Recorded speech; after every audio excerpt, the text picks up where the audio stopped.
Student, मैं देवेश देवांगन आप सभी के सामने फिर एक नया लेसन लेके आ गया हूं। आज से हम लोग ज्योमेट्री की स्टार्ट करेंगे। ज्योमेट्री में बहुत सारे अलग अलग पार्ट्स हैं, जैसे कि इसमें circle, triangle, line, parallel lines, तो सारे के सारे चीज को हम लोग धीरे धीरे देखेंगे और उसके प्रॉपर्टीज को मैं आपके मन में बैठाते चले जाऊंगा। फिर उसके क्वेश्चंस को हम लोग हल करने का प्रयास करेंगे। बहुत आसान है ज्योमेट्री और बहुत ज्यादा इंटरेस्टिंग है। इसमें सॉल्यूशन करने जैसा ज्यादा कुछ नहीं रहता है। इसमें आपको ज्यादा से ज्यादा प्रॉपर्टी थ्योरम आपके माइंड में होना चाहिए और उसको रटने की आवश्यकता नहीं है, बस ऐसा ऐसा होता है करके माइंड में होना चाहिए, फिर उससे आपका क्वेश्चन बन जाएगा। तो मैं उन्हीं चीजों को धीरे धीरे आपको समझाऊंगा। हम लोग बेसिक से स्टार्ट करेंगे, लाइन से स्टार्ट करेंगे और सर्कल जो बहुत ज्यादा टफ होता है वहां तक लेकर मैं आपको चलूंगा। आप मेरे साथ बने रहेंगे तो मैं आपको पूरा का पूरा ज्योमेट्री तैयार करके दूंगा। तो चलिए देखते हैं। मैं यहाँ पे कुछ कुछ पॉइंट्स लेके आया हूं। ये आप कौन से क्लास में पढ़े होंगे? 8, 9, 10th में, 10th तक भी नहीं, 7, 8 एंड 9 में पढ़ चुके हैं ऑलरेडी। ठीक है, तो उसी चीज को हम लोग क्या करने वाले हैं, फिर से रिवाइज करने वाले हैं। चलिए देखते हैं। लाइन के बारे में आप लोग सभी जानते हैं। लाइन दोनों तरफ ऐसा डायरेक्शन बना लेंगे, ये क्या आ जाता है? लाइन। ये कहां तक जाएगा? इनफाइनाइट, अनंत तक जा सकता है। ठीक है, इनफाइनाइट डिस्टेंस तक ये जा सकता है। ठीक है, और लाइंस जो है पॉइंट से मिलकर बना हुआ है। ऐसा जो पॉइंट पॉइंट पॉइंट पॉइंट करते चलते हैं उससे ये मिलकर बना हुआ है, ये होता है लाइन। ठीक है, रे होता है, यदि एक डायरेक्शन में चलेगा तो क्या हो जाता है? रे हो जाता है, किरण हो जाता है। हिंदी जो इंग्लिश टर्म्स है उसको ध्यान देंगे आप लोग। मैं इसमें जनरली इंग्लिश में यूज करूंगा और कहीं कहीं पे जहां हिंदी आवश्यकता होगी वो भी आपको बताऊंगा। ठीक है, ये इसको मैं नाम दे देता हूं, एल नाम दे दो क्या? ठीक है, एल। ठीक, फिर यहां पे मैं एक और लाइन ड्रॉ कर रहा हूं। ठीक है, ये एम, और इन दोनों का जो डिस्टेंस है वो हर जगह क्या है? इक्वल है। डिस्टेंस जो है हर जगह पे इक्वल है। यहां पे मान लो डी डिस्टेंस है तो यहां पे भी डी डिस्टेंस है, तो जहां भी जाएंगे डिस्टेंस क्या है? डी है। तो ऐसी स्थिति में ये क्या हो जाता है? Parallel lines. L parallel to M, ऐसा डिनोट करते हैं इसको। आपके किताब में मिलेगा एल पैरेलल टू एम या एम पैरेलल टू एल। कहीं भी जाएंगे इनका डिस्टेंस क्या रहेगा? इक्वल रहेगा। ठीक है, कहीं भी जाके आगे चल के ये इंटरसेक्ट नहीं करेगा, एक दूसरे को काटेगा नहीं, तो ये क्या हो जाते हैं? Parallel lines. तो ये तो बहुत बेसिक कॉन्सेप्ट है, इसको याद रखना इसलिए जरूरी है क्योंकि इसी पे बेस हम लोग बहुत सारे क्वेश्चन आगे चल के करने वाले हैं। ठीक है, ये क्या जाता है? पैरेलल लाइंस, जो कभी एक दूसरे को इंटरसेक्ट नहीं करते हैं। नेक्स्ट क्या दिया है? इंटरसेक्टिंग लाइन, प्रतिच्छेदी रेखा। इसको समांतर रेखा बोलेंगे और उसको प्रतिच्छेदी रेखा या इंटरसेक्टिंग लाइन। मैं इसको 1 दे देता हूं।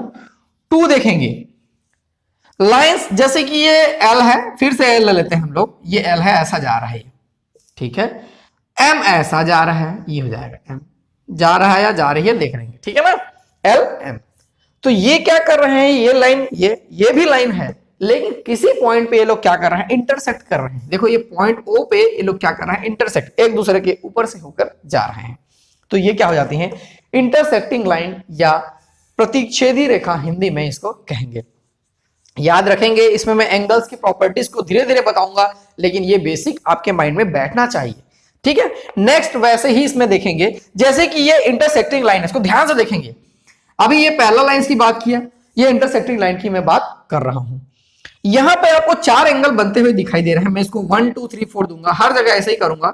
1 2 3 4, ये 4 एंगल दिखाई दिया। ये angle first, angle second, angle third, angle fourth, ये ऐसा 4 एंगल यहां पे दिखाई दे रहा है। तो इंटरसेक्टिंग लाइन में कभी भी देखेंगे हम लोग, ठीक है, ये इंटरसेक्टिंग लाइन नहीं होगा। देखो ये ऐसा है, मान लो ये ऐसा है, तो ये इंटरसेक्टिंग लाइन नहीं है। ये क्या है? यहां पे दूसरा लाइन है, 3 लाइन हो गया। यहां से ये ऐसा, यहां से ये ऐसा, ये होगा जो इधर ऐसे चलेगा, फिर ऐसे चलेगा, सीधा सीधा। ठीक है, तो इसको कहेंगे इंटरसेक्टिंग लाइन। इसमें जो 4 एंगल बनता हुआ दिखाई दे रहा है, इसमें हमेशा angle 1 is equal to angle 3। ध्यान से सुनेंगे, ये लेक्चर बहुत ज्यादा इंपॉर्टेंट रहेगा। इसके बाद वाले भी लेक्चर्स पूरे के पूरे इंपॉर्टेंट रहेंगे। इसमें 1 एंड 3 मैं बोल रहा हूं इक्वल रहेगा, 2 एंड 4 भी इक्वल रहेगा, 2 एंड 4 भी इक्वल रहेगा। क्यों? इसका रीजन यदि मांगता है तो वर्टिकली अपोजिट एंगल, वर्टेक्स के अपोजिट में होता है वर्टिकली अपोजिट एंगल। ठीक है, इसको हिंदी में कहेंगे, मैं देख लेता हूं, शीर्षाभिमुख कोण। क्या हो जाएगा? ये शीर्षाभिमुख कोण, शीर्ष के उधर है। शीर्षाभिमुख कोण, शीर्ष के सामने है, मुख के सामने है, ठीक है। वर्टिकली अपोजिट एंगल, ये एंगल इक्वल रहेगा, ये एंगल इक्वल रहेगा। ये सब प्रॉपर्टीज बहुत ज्यादा काम आएगा। ये बहुत बेसिक से मैं शुरू से बार बार यही कर रहा हूं, स्टार्ट कर रहा हूं मैं, ठीक है। तो चलिए देखते हैं और कुछ इसी में और क्या क्या कॉन्सेप्ट है, मैं उसको आपको समझाने की कोशिश करता हूं, फिर हम लोग धीरे धीरे क्वेश्चंस को लेकर चलेंगे। तो ये तो हम लोग डिस्कस किए पैरेलल लाइंस, इंटरसेक्टिंग लाइन और वर्टिकली अपोजिट एंगल, शीर्षाभिमुख कोण, 3 चीज हम लोग डिस्कस कर लिए। अभी मैं 2-3 चीज और बताऊंगा, फिर हम लोग नेक्स्ट वाले पार्ट में उसी टाइप के कुछ क्वेश्चन करेंगे कि जितना कॉन्सेप्ट हम लोग इस पार्ट में सीखे उसके बेस क्या क्या क्वेश्चन आ सकता है। नेक्स्ट क्या दिया है देखो, एंगल बाइसेक्टर, मेरे पास लिखा हुआ है एंगल बाइसेक्टर के बारे में लिखा हुआ है। तो एंगल बाइसेक्टर क्या होता है, देखो ये मैं कोई एंगल बना लिया, ये तो 90 डिग्री बन गया, चलिए कोई बात नहीं, इसी से हम लोग समझ लेंगे। ये 90 डिग्री बन गया, ठीक है, होगा ऊपर नीचे 1-2 डिग्री, उसको आप लोग क्या करेंगे, इग्नोर करेंगे। एंगल ए बी सी ये हो गया, ठीक है। एंगल बाइसेक्टर वो होगा, वो लाइन होगी, ऐसा समझो यहां से ऐसा एक लाइन जा रहा है या रे जा रहा है, एक डायरेक्शन है तो रे मान के चलो, ठीक है। ये ऐसा आगे बढ़ रहा है, मैं इसको ओ ले लूं क्या, ये ओ है, इसको पॉइंट को ओ ले रहा हूं मैं, ठीक है। तो ये एंगल बाइसेक्टर होगा यदि इफ ये दोनों एंगल इक्वल्स हो गए, ये दोनों एंगल यदि इक्वल हो जाते हैं तब जाके ये क्या होगा, एंगल बाइसेक्टर होगा। कहने का मतलब कोई एंगल को यदि वो बीच 2 भाग में बराबर बराबर 2 भाग में बांट लेता है तो वो क्या हो जाएगा, एंगल बाइसेक्टर। देखो इसका उपयोग आगे चल के होगा कि एंगल बाइसेक्टर खींचा गया है, वो डायरेक्ट नहीं बोलेगा कि 45 है करके, एंगल बाइसेक्टर खींचा गया है तो तब सीधा सीधा क्या हो जाएगा, यदि ये 90 है तो ये 45 डिग्री और ये 45 डिग्री, ऐसा जाके हो जाएगा। तो ये चीज हमको माइंड में रखना है, तब जाके आगे हम लोग प्रश्न बना पाएंगे। तो ये क्या हो जाएगा, ये एंगल बाइसेक्टर। एंगल बाइसेक्टर है मतलब ये जो ओ बी सी है, अभी तो 90 था तो 45 हम लोग ले लिए, लेकिन अब जब 90 नहीं है तो ओ बी सी क्या हो जाएगा, 1/2 एंगल क्या हो जाएगा, ए बी सी, इसका हम लोग हाफ करेंगे तो क्या आ जाएगा, O B C. Angle bisector यही होता है, 1/2 उसको कर लेगा, ठीक है। इस चीज को आपको ध्यान से समझना है। नेक्स्ट क्या दिया है, देखिए यहां पे दिया हुआ है लीनियर पेयर, ये बहुत ज्यादा इंपॉर्टेंट है। लीनियर पेयर या रिजु कोण या 180 डिग्री, इसको ध्यान से समझेंगे। मैं यहां ड्रॉ कर लेता हूं, देखो ये लाइन है, ठीक है, ए, यहां पे मैं ओ ले लेता हूं, ये बी, ए ओ बी, ये एक लाइन है। हमेशा ये क्या होगा, 180 डिग्री होगा। यदि ऐसा है तो ये क्या हो जाएगा, 180 डिग्री होगा। कितना हो जाएगा, 180 डिग्री। इस चीज को ध्यान से समझना है, ये बहुत ज्यादा काम आता है। 180 डिग्री होगा।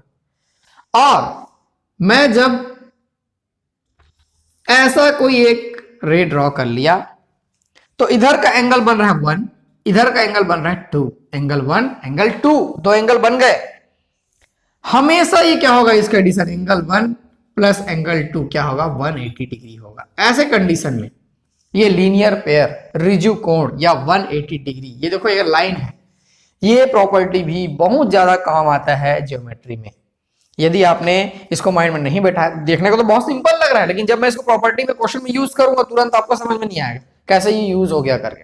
तुरंत 180 से माइनस करके मैं तुरंत दूसरा वाला ले लूंगा। जैसे कि मान लो ये 60 डिग्री है, ठीक है, तो ये कितना हो जाएगा, साफ साफ तुरंत पता चलना चाहिए 120 डिग्री, 180 माइनस 60 ये 120 डिग्री, ये पता चलना चाहिए, ठीक है। तो इसको क्या करेंगे, लीनियर पेयर, इंग्लिश में बोलेंगे लीनियर पेयर, हिंदी में रिजु कोण 180 डिग्री, कुछ भी बोल सकते हैं, आपको लाइन समझ में आना चाहिए कि 180 डिग्री होता है करके, ठीक है। वैसे ही यदि 2 रिजु कोण ले लेते हैं तो देखो इधर से ये 180 डिग्री, इधर से 180 डिग्री, ठीक है, ये 180, ये मैं टोटल को बोल रहा हूं भाई, आधा को मत ले लेना, फिर 180, ये टोटल मिला कितना होता है 360, ये भी कहीं कहीं काम आएगा। तो ये लीनियर पेयर है, इस चीज को आपको ध्यान देना है और इसी पे बेस हम लोग क्वेश्चन करेंगे आगे आने वाले पार्ट्स में। तो ये जितना प्रॉपर्टी, मैं कितना प्रॉपर्टी भी बताया हूं, समांतर रेखाएं, प्रतिच्छेदी रेखाएं, parallel lines, intersecting lines, vertically opposite angle most important है, फिर एंगल बाइसेक्टर कहीं कहीं काम आएगा, उतना ज्यादा नहीं आएगा। लीनियर पेयर ये बहुत ज्यादा काम आएगा, जो लीनियर पेयर अभी बताया हूं वो बहुत ज्यादा काम आएगा। तो इसी चीज को आपको ध्यान में रखना है। आगे आने वाले पार्ट्स में जितना मैं प्रॉपर्टी अभी बताया हूं उसी पे आधारित हम लोग क्वेश्चन करेंगे। तो आप लोग ध्यान में रखिएगा ये पार्ट, तब जाके हम आगे आने वाले पार्ट्स में आप क्वेश्चन सॉल्व कर पाएंगे और समझ पाएंगे।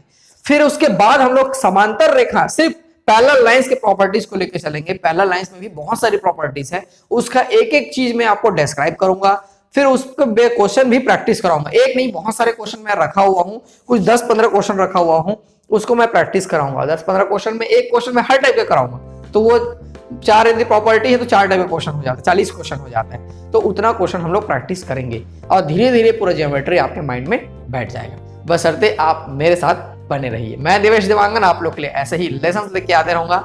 आप वीडियोस देखते रहिए, शेयर करते रहिए और दोस्तों को इसके बारे में बिल्कुल बताते रहिए, क्योंकि मैं आप लोग के लिए क्वालिटी प्रोडक्ट बनाने की कोशिश कर रहा हूं। Thank you.